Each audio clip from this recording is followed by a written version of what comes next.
अगला हमारा टॉपिक है वुड डिस्पैच 1854। जो हमारा वुड डिस्पैच रिपोर्ट है वो सर चार्ल्स वुड ने दी थी, जो कि एक प्रेसिडेंट बनाए गए थे कंपनी बोर्ड ऑफ कंट्रोल के। वुड डिस्पैच के अंदर सबसे पहले जो रिजेक्शन किया गया था वो किया गया था आपका डाउनवर्ड फिल्ट्रेशन थ्योरी का, जो कि हमने इससे पहले लेक्चर में पढ़ी है कि डाउनवर्ड फिल्ट्रेशन थ्योरी क्या थी कि जो एजुकेशन प्रोवाइड करनी है वो सिर्फ स्मॉल नंबर ऑफ़ पीपल को करनी है और मासेस को नहीं करनी है। तो इन्होंने सबसे पहले आकर क्या किया, इस थ्योरी को रिजेक्ट किया। जो हमारी वुड डिस्पैच रिपोर्ट थी उसके अंदर बहुत सारे न्यू रिकमेंडेशंस दिए गए, ठीक है। और ये रिकमेंडेशन जितने भी थे ये सर चार्ल्स वुड ने दिए। इसके बाद एक चीज़ और कहते हैं कि जो आपकी वुड डिस्पैच रिपोर्ट है इसका दूसरा नाम है मंगा कट्टा ऑफ इंडियन एजुकेशन, जो कि जेम्स ने बोला था।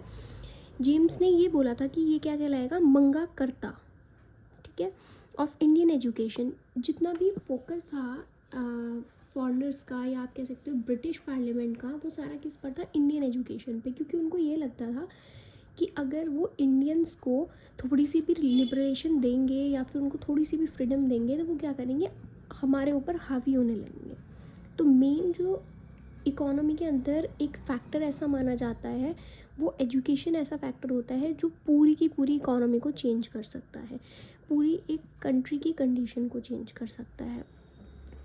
फिर यहाँ पर एक चीज़ और बताई गई है, मैंने लास्ट लेक्चर में भी बताया था कि जितने भी चार्टर्ड एक्ट्स आते हैं वो हर 20 साल बाद चेंज होते हैं। तो इन्होंने बताया कि जो आपका ईयर 1813 था, जो बिल्कुल फर्स्ट एक्ट आपका आया था, ये है वो किस में आया, उसमें कितना अमाउंट बताया गया था, 1 लाख रुपीज़ बताया गया था कि आपको 1 लाख रुपये एजुकेशन पे स्पेंड करने हैं। और दूसरा जो उसके बाद आया 20 ईयर्स के बाद, वो 1833 में आया और उसमें इसका अमाउंट इंक्रीज़ करके 10 लाख कर दिया गया, ठीक है। तो इनका बेसिकली था कि आपको ये अमाउंट जो भी दिया जा रहा है गवर्नमेंट के थ्रू, वो आपको इंडियन एजुकेशन पर स्पेंड करना है। बहुत सारी रिसर्चेस करने के बाद ये पता चला कि जो इंडियन एजुकेशन सिस्टम है या इंडियंस की जो एजुकेशन है ब्रिटिश के कंट्रोल में है और ब्रिटिश उसको अपनी तरह से चलाना चाहते थे। वो ये चाहते थे कि जितनी भी एजुकेशन प्रोवाइड की जाए वो सिर्फ और सिर्फ किससे रिलेटेड हो, इंग्लिश कल्चर से रिलेटेड हो।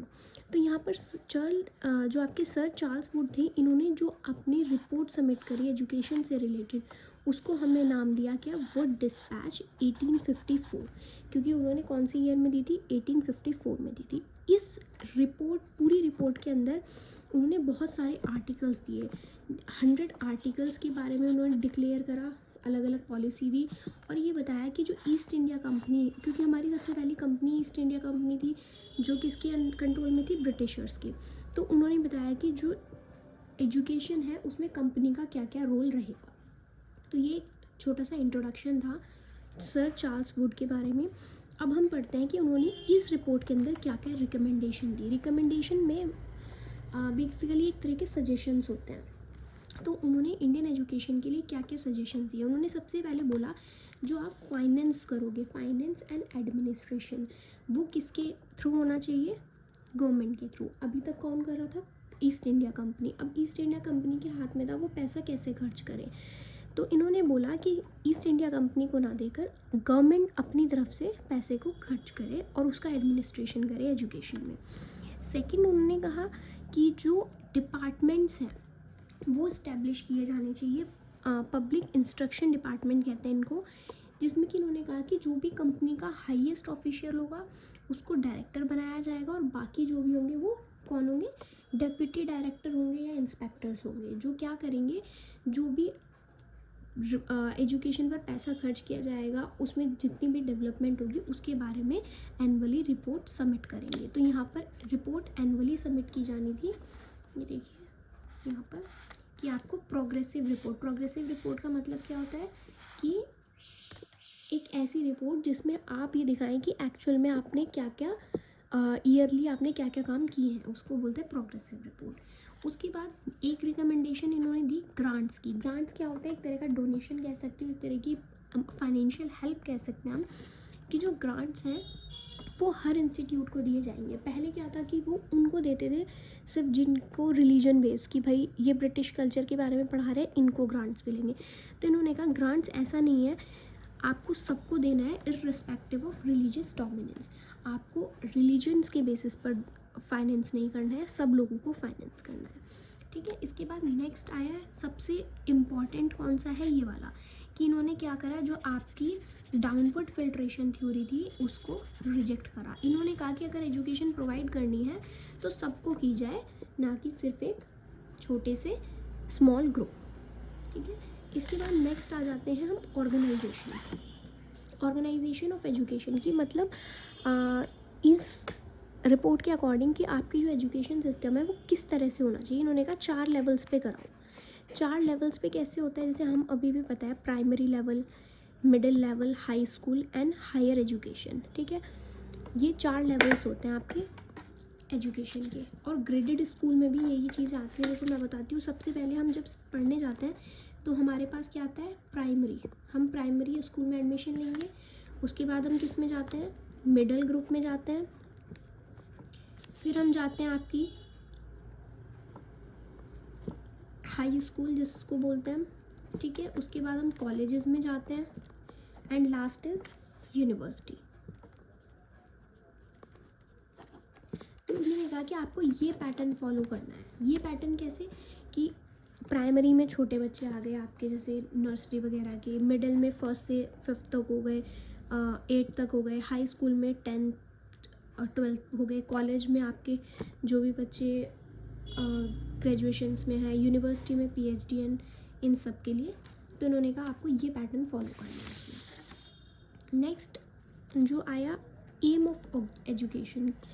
वो डिस्पैच के अंदर किस तरह की, मतलब एजुकेशन जो प्रोवाइड की जा रही है वो किस एम्स के ऊपर है, किस ऑब्जेक्टिव के ऊपर है। सबसे पहले इन्होंने बोला कि मेंटल डेवलपमेंट होना चाहिए। मेंटल डेवलपमेंट क्यों होना चाहिए, ताकि जो इंडियन पीपल्स हैं उनकी नॉलेज को आप किसी ना किसी तरह इंक्रीज़ कर सको। क्योंकि एक टाइम तक इंडियन पीपल्स को ये लोग अपने गुलाम बना के रखते थे, तो उस टाइम पे तो वो नहीं पढ़ पाए, तो अब उनको पढ़ाना है ताकि मेंटल डेवलपमेंट हो सके, उनकी नॉलेज इंक्रीज़ हो सके।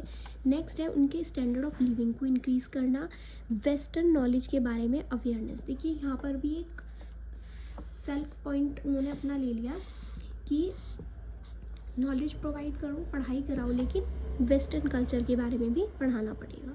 Character building and promote morality. तो ये इनके बेसिक एम्स थे जो इस डिस्पैच रिपोर्ट के अंदर बताए गए। नेक्स्ट आता है करिकुलम ऑफ एजुकेशन। करिकुलम का मतलब होता है कि आपको जो एक एजुकेशन सिस्टम के अंदर पढ़ाया जाएगा वो क्या क्या होना चाहिए। उन्होंने कहा सबसे पहले ओरिएंटल। मैकलिन ने बोला था कि जो भी आपकी ओरिएंटल बुक्स हैं उन सबको बंद कर दो, तो इन्होंने उस चीज़ पर वो नहीं किया। इन्होंने बोला कि आपको ओरिएंटल भी पढ़ाई जानी चाहिए, ओरिएंटल लैंग्वेज भी पढ़ाई जानी चाहिए, उनके लिटरेचर्स भी पढ़ाए जाने चाहिए। साथ ही साथ उन्होंने स्पेशल किसको preference the, western knowledge and science को। नेक्स्ट पॉइंट है limited scope for religion education. देखिए इसमें थोड़ा सा स्कोप जो है किसको दिया गया है, रिलीजियस एजुकेशन को दिया गया। मैकलिन ने जो है क्या किया था, रिलीजियस एजुकेशन को पूरी तरह से बैन करने को बोल दिया था, पर इन्होंने बोला कि नहीं, थोड़ा सा स्कोप रखना पड़ेगा ताकि लोगों को कुछ ना कुछ उनके बारे में पढ़ने को मिले। तो उन्होंने कहा कि ठीक है, हर स्कूल में बाइबल जो है वो कंपलसरी कर दी जानी चाहिए।